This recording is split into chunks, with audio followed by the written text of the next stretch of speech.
All right, I wanted to give you a little mini sample of the health profile to hopefully give you some ideas on give you a direction for those of you who are still having trouble.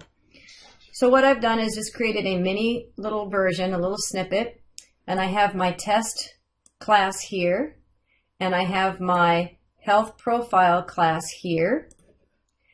And let's just kind of walk through and see what we've done. So in this line, I'm going to create a HP object. It's a health profile object, and I've just hard-coded some values. Here I'm going to write a line, and here we're going to read a key. So let's look at our health profile class. First thing you'll notice is I set up two public properties. The reason why I set these as public properties is I'm not really concerned about protecting this sort of data. They can change the first name, they can change the birth year. I just did this for example, just to kind of reiterate some of the ideas. This is a public property, so anything that's available publicly, I capitalize the first letter of that variable name. I made my age, I created an age variable. That one's private because I'm going to set that myself. And then I also have a current year that probably could have been public, but also notice that the private variables are lowercase. In other words, variables that are available privately just to this health profile class should be lowercase, and variables that are public then should be uppercase. Okay, then we have our constructor here, and in our constructor is expecting to receive a first name string, an integer that is a birth year, and an integer that is a current year. And so if you look at the arguments that I've sent, indeed I sent a string, and I've sent a birth year, and I've set a current year.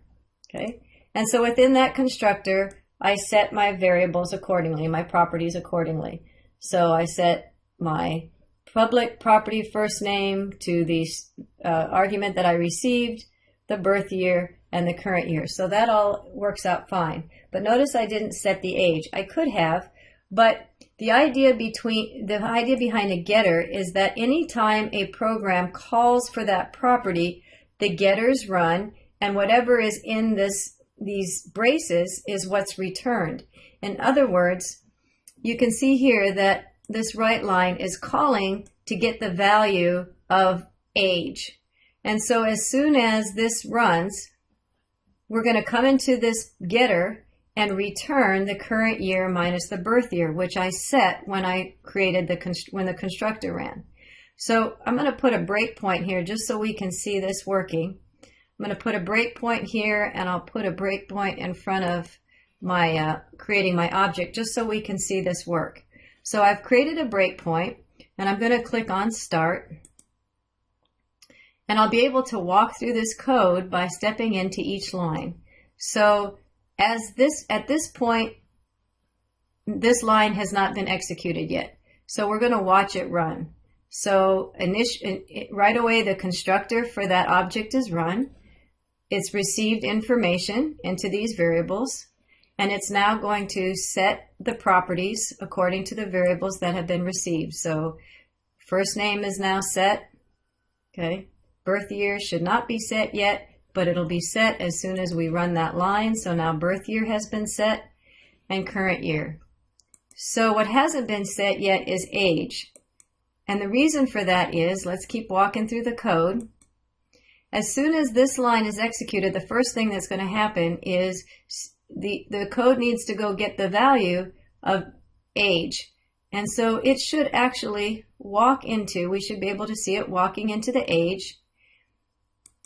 It's going to make the calculation current year minus birth year, and that value is going to get returned to this hp.age, which will then get filled into our string format.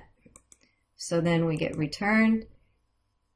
Age is in fact 27. The calculation was done correctly, and that will be plopped into the right line. And then we should expect our read key to hold on to our console window, which it did. So hopefully that gives you a little bit of idea of how getters and setters are working, or at least getters, that you can put in a value. Let's close that up. You can put in anything you want, and as soon as that property is called, as soon as it's asked to get the value, you can put in any kind of calculations you want. So hopefully this gives you some kind of ideas or helps reiterate some things you might have already not been sure of and needed a little extra help.